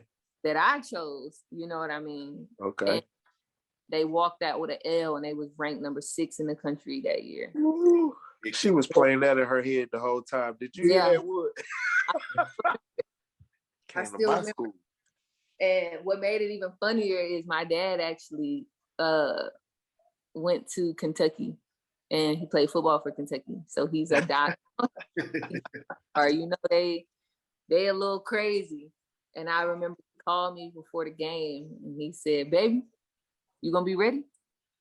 And I said, "I can't believe you even called me like that." And of course he laughed because he split, it's a household split. Of course he was going for me, but it was still, the Wildcats, whatever. And they came to the Murphy Center, and we sent them packing, and I had 16, 7, and like 4 steals. And they were never within reach. And it felt so good. Like that solidified, like, nah, I did exactly what I was supposed to do for me. Because this is why, this was the reason I chose MTSU, to play against these teams, compete against these teams, and knew that we really had a chance to beat them. And I think, the St. Peter's story of the tournament this year, Creighton win this year, it's been a lot of high, quote unquote, high seeds that's been knocking teams off left and right. And that's something I think is big for athletes, especially in today's world with social media, where everything that seems like it glitters ain't always gold. Yeah. Come on, man. I definitely think that should say a lot about you gotta do what fits you. Yeah. Because everything that looked like it might be what it is, you get to one of these schools, and it don't pan out. Because what they not telling you is they recruiting multiple people at your position. It's not always just you. You know what I mean? Right. So what you think you getting may not be, because at the end of the day, it's a business. Yeah. For them. And I think that I'm just so grateful, and I feel so blessed to have had that understanding of, or just really just the realization of, I can do what I'm going to do regardless of where I go. It's about me. It's not about the school. Right. It's about my skill set, what I want out of college. You know what I mean? Right. What I experience to be.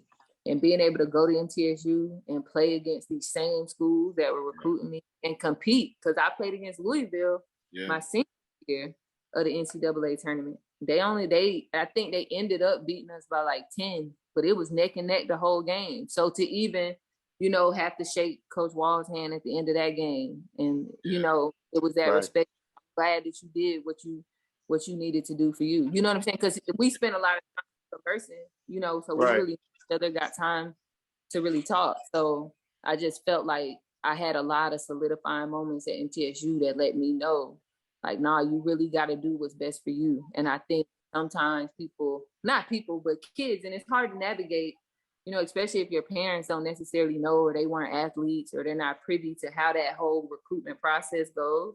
Yeah. Right. I definitely think that it's super important to be able to shift mentally and understand, like, okay, this is my experience. So what is going to best suit me and my skill set realistically?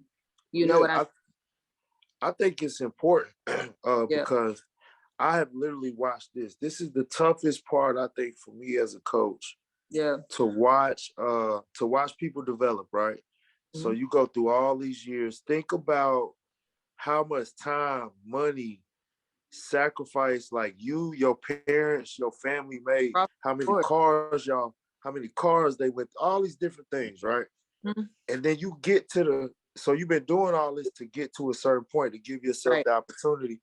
Right. And then when you get to the opportunity, you kind of rush it because you're so excited. You know, yes, that's it, you know, go off of emotion. And it kind of, not saying that it was all for nothing, but when you see how quickly it can go away, it's like, dang, you know, all that can. In a snap of a finger. And then college is, like I said, it's a business. So these coaches don't got that tender care that your high school coaches may have had, you know what I mean?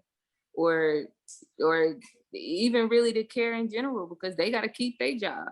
You know, it's right. They don't know if they're going to be there next year. So the energy of the whole college experience is completely different. So I think that especially from a parenting perspective, now that I have, you have to be realistic and you have to be open and honest and really communicate about what it is that your child wants, because at some point it does have to become about your child, that experience and what that experience looks like when they get to that school. Because I knew a lot of girls, that's why the transfer portal be so high. Yeah. Right. It is not what you thought gonna glitter as gold as, you know, it seemed like it was gonna be. And like I said, they're there to do a job. They're there to put food on their family's table. And that's a part of the conversation that I don't think is happening. These coaches will say whatever they have to say to get you there. But if you get there, you may have one-off year as an athlete. You know what I'm saying? You can have personal, you could come and have an injury. Like, there's so many different variables of things that once you get to college, it's not going to be, oh yeah, you come back and get your starting spot. See, high school, that's easy to do because everybody have that, you know, level of play or whatever as someone, you know, whatever, you know how that go. But when you get to college, everybody got recruited. So what makes your story better than the next person? You know what I'm saying? Everybody went on an official visit. Yeah. Everybody was told they were going to come here and play. So you mess around, you get hurt. Now them coaches don't have as much belief, you know what I'm saying? Because they got to move on. Your experience just that fast turned into something you didn't expect. Right. So you got to know where realistically, if you have a setback, if you have, like, all of these things need to be discussed and or at least brought up. Considered for sure. Yeah, because that transfer portal, I mean, that's crazy the amount of kids that leave schools. How are y'all building fluidity? How y'all building chemistry? Me as a coach, I don't want to take it because I can't trust that if, you know, something doesn't go your way, that you won't lead a program. You know what I mean? Right. So it's a two-way street. So I think that everybody gets, like you said, it's all in the excitement. But yeah, it's real life when you get on campus. Yeah.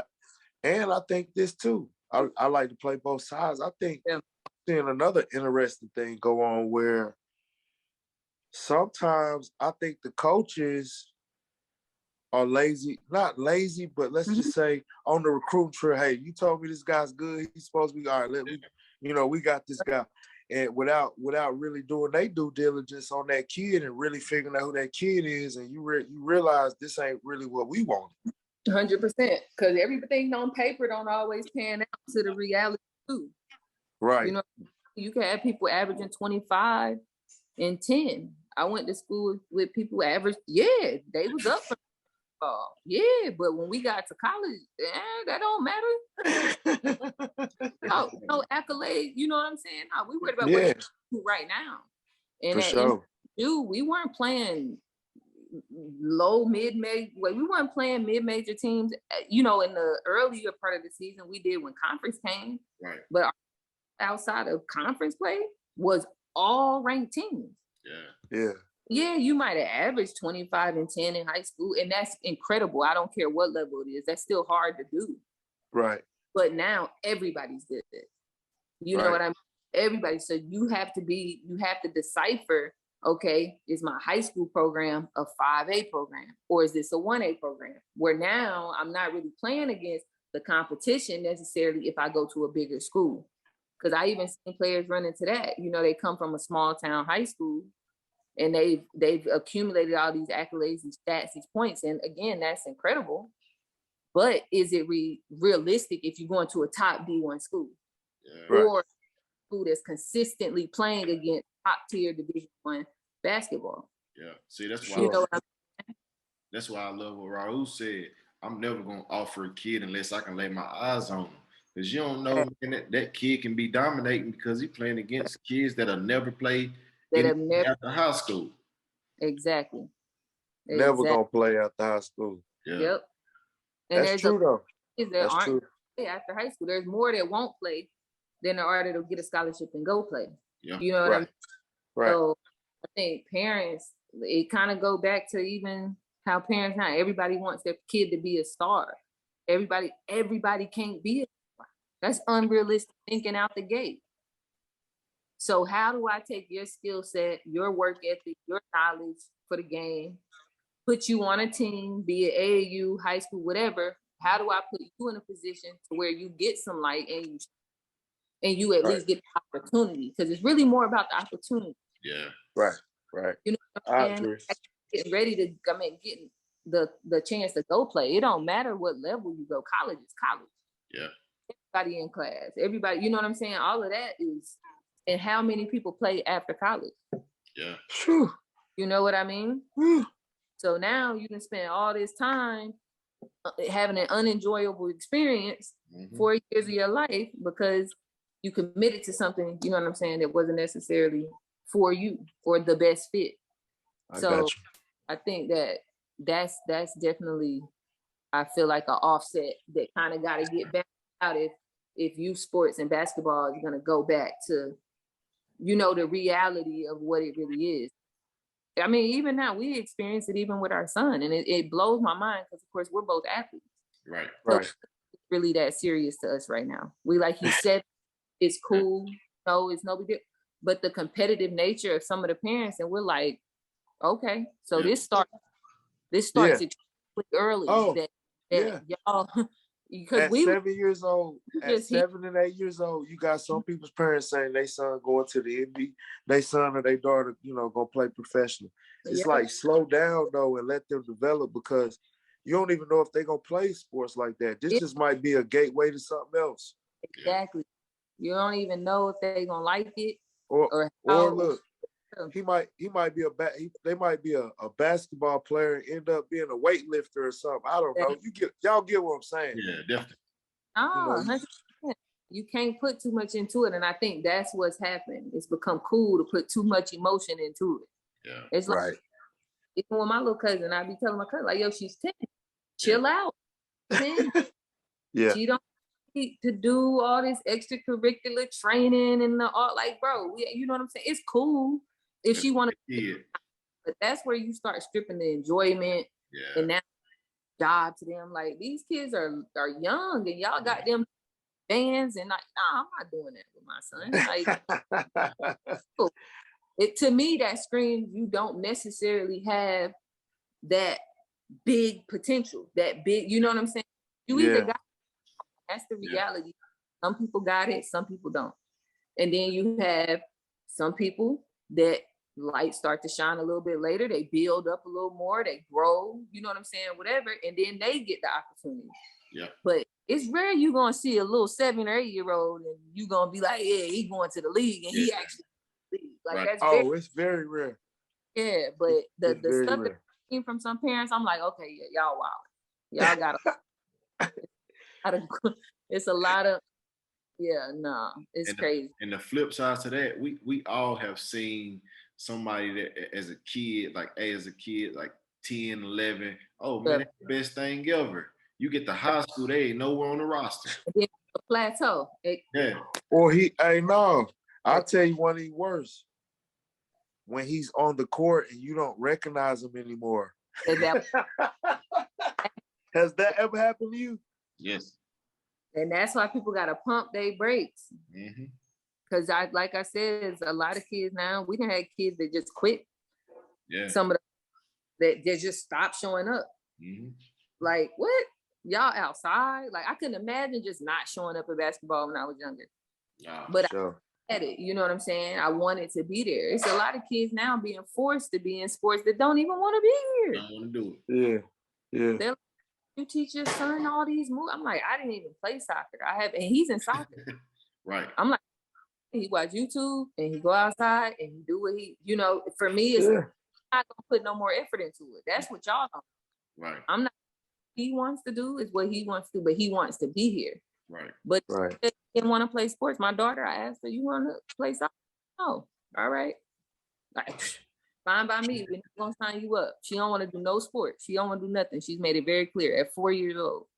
I'm not gonna force you to do that. And I always thought if I had a daughter, she would naturally play because I play. But I gotta eat that. I'm not gonna force that on her or try to make her into something, you know what I'm saying, that she very well may not want to do. But I even see that in parents now, forcing their kids be out there just grass. Like, why they here? Yeah. They be here. But it's just crazy. I feel like I don't know what it is, college, but everybody want their kid to go to college for free. I guess is what it is. That must be what it is. Yeah. For free. Yeah. That's my baby. That's my baby. That's my baby. That's the worst. I tell my husband all the time, I think I'm gonna have parents sign a contract at the beginning of the season because that's what Coach Norman did with our. Like he told them first meeting out the gate, I don't talk to parents, don't talk to me, all ain't no coming out the stands. He gave everybody a whole rundown before the season started. I'm gonna have to get a rundown because either I'm coaching or we not doing this. That's right. And I feel like if coaches don't start being more vocal about that, it's gonna be a whole lot of chaos going on in youth sports in general. Sure. You know what I mean? That's a blessing. You did it for 17 years. I'm still like get back in. I'm trying to tell you. I'm still coaching though.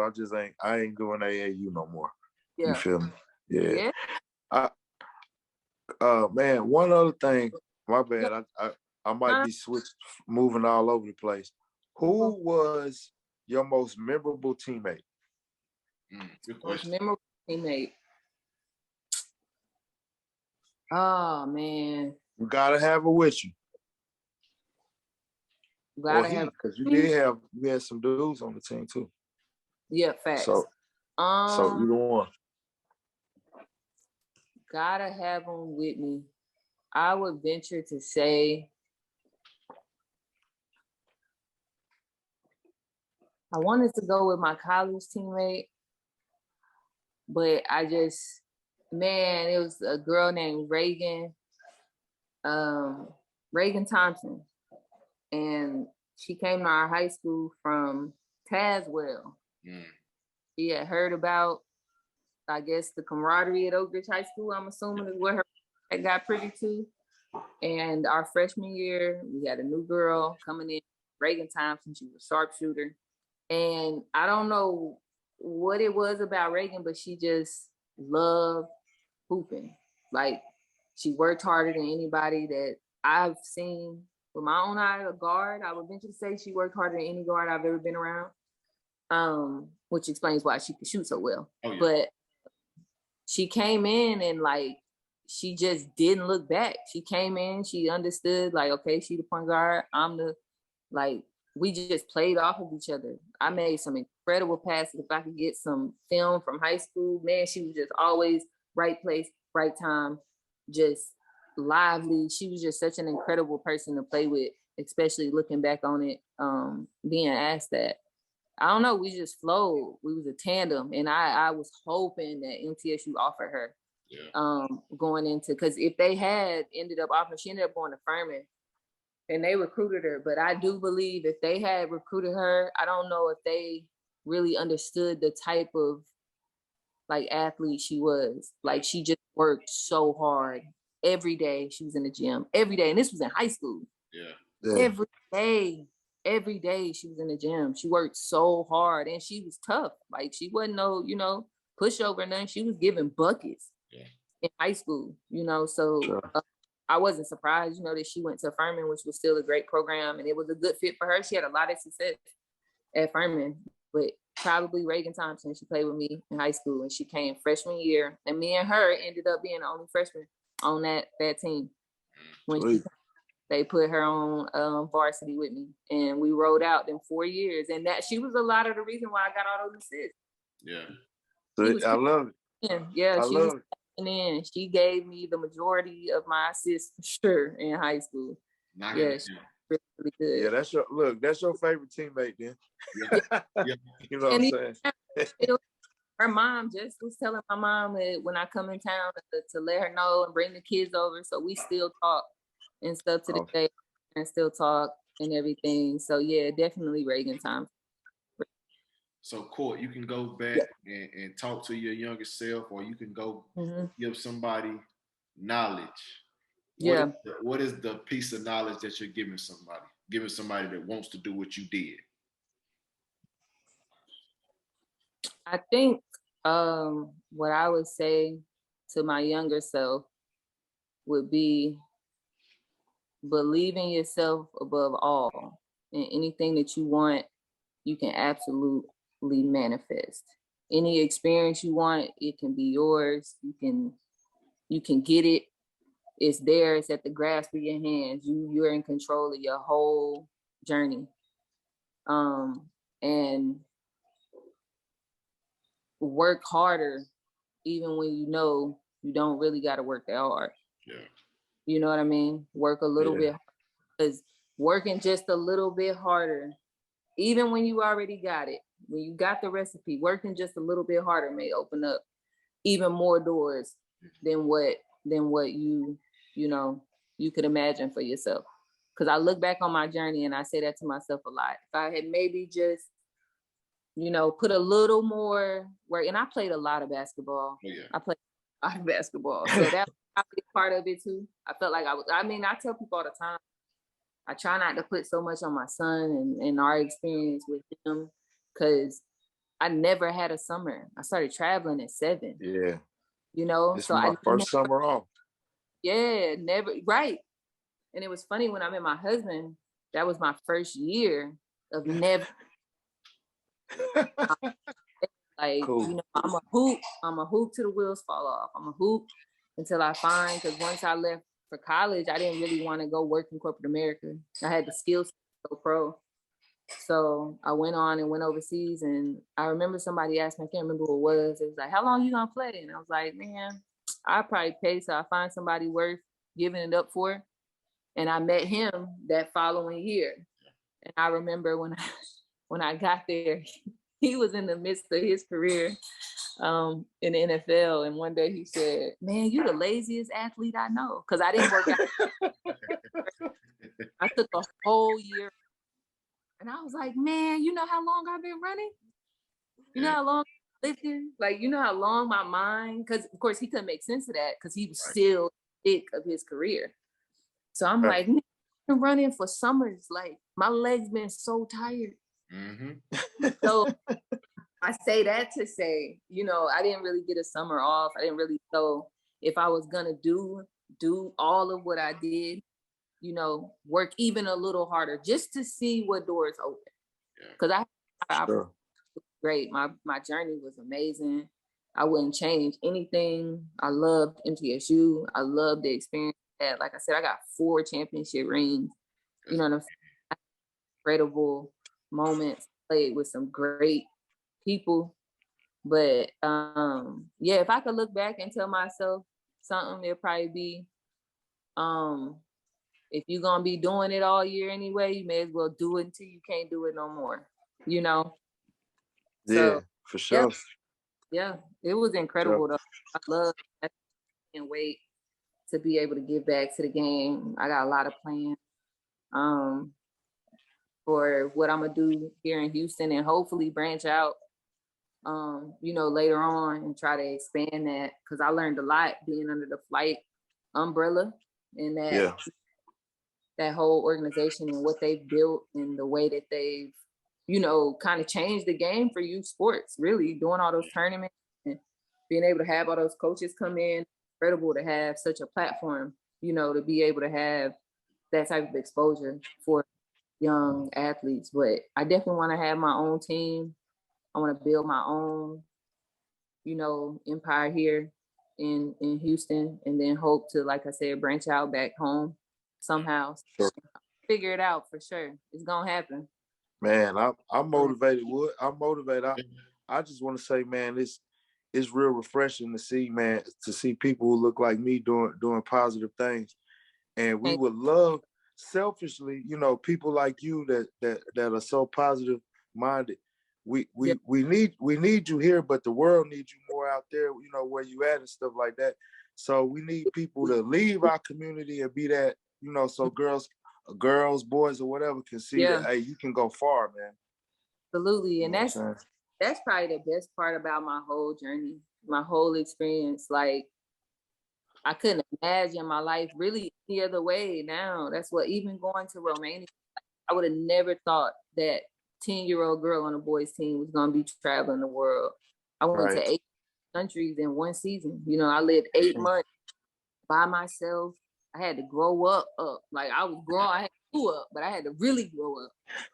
So when I got overseas, because you can't just call home, I'm 8 hours ahead of everybody. I'm on a whole nother day, you know? Yeah.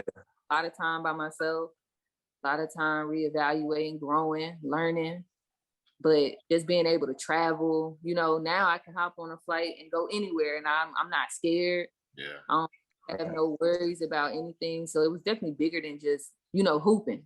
But I tell my husband all the time, I'm so thankful to be able to have used basketball as a tool. And I think that conversation is important too. Like, a lot of kids hoop to Don't hoop. let it use you. Don't let it use you. Because I learned early, like, oh, I can go to college for free. What? This a go. No matter where I go. You know what I'm saying? So that kind of put it out there early for me to chase that. And then I got that, you know. So I'm like, all right, what I want to do next. But the whole time, I've just put myself in positions to utilize basketball, not allowing basketball to use me, which is why I was saying earlier, it's really about your journey and what fits you best and how you can get the most success using basketball. You know, I could have went to Louisville, but what happens if I don't play? Yeah. I don't go overseas. I don't travel these 8, 9, 10 countries. You know what I'm saying? The experience looks different. And that's just one decision. One split decision can change the whole journey, so just stay narrow-minded on, this is about me, where I'm going, and what I see for myself. And like you said, like my little cousins, they can come out to Houston and see different things. Because if I had never went out to college or went and traveled overseas, who says I'd have been this comfortable moving this far away from home? Because technically this is far from home. Yeah. You know? But I've been jumping on flights and doing that. So to me, I'm like, man, just get on the flight. Y'all can come whatever, we be straight. We'll figure it out. But even just seeing how some of my younger cousins and everybody responds when they can come here, you know, they seeing a whole different world, and it's in the United States. You know, it's not even out of the country. It's just right here in Texas. So definitely being able to, like I said, if I hadn't been playing basketball, I wouldn't have met my husband. Definitely wouldn't be living in Houston. You know what I mean? In that perspective, if I hadn't met him, who's to say this is where I would have ended up living? You know? So yeah, basketball is a tool to utilize. We always say, man, the game to give us way more than what we could repay back, right? Gave me more than I could even imagine, which is why I feel so compelled to give back, to have a team, to be able to share the knowledge that I gained. Because I had some incredible coaches. Coach Insel, a Hall of Fame coach. Coach Pruden, a Hall of Fame coach. You know what I'm saying? Coach Norman was still a Hall of Fame coach. Yeah, Hall of Fame. Yeah, he is Fairmore Green Hall of Fame coach. You know what I'm saying? You say Coach Norman and everybody know who you're talking about. You say the Bulls and everybody, like, that's incredible for me that even how Lynn was like, nah, the Bulls was a dynasty. Like, nah, because it really was and felt like a dynasty. Like, that was such a special time to be able to be on that team and play with everybody. So it gave me experience. I still remember like the snacks at Sarah Moore across the hall, in the pickle and some chili and cheese or hot dog, some fried chicken. They had fried chicken on the weekends. Like, all of that matters and means so much more now, you know, looking back. So I wouldn't trade that basketball for nothing. I never turn my back on the basketball. Yeah, nah, Joe. Hey Jay, another good episode, man. Man, listen, this one right. Yeah. Wood, we done knocked the park out with this. We done knocked it out the park with this one, Wood. And Courtney, I'm super happy. Man. I'm humble and grateful that y'all even consider me for real. And Linwood, you always said, I will say, you always said that. You always gave me props. I appreciate that. One of the best I've seen. On from the crib. Anytime we done seen each other, you done always made sure. I appreciate that, man, for real. No problem at all, sis. No problem at all. Jay, you want to sign us off? Man, I done thoroughly enjoyed this one, man. Courtney, we just want to say much love to you and the fam. Y'all keep representing out there in Houston, Texas. One more thing. Stay out there at Galleria, man. It's expensive in that. Won't see me. Won't see me. But won't see me. All right. And if there's anything I can do, you know, as far as basketball goes, any advice, anything that y'all ever have or come across, anything y'all can get my input on, don't be reach out for sure. For sure. Thank you, man. This another fire episode of Power Forward with your boy Raylan Wood. Courtney, thank you. Absolutely. Thank you guys for having me. All right now. All right.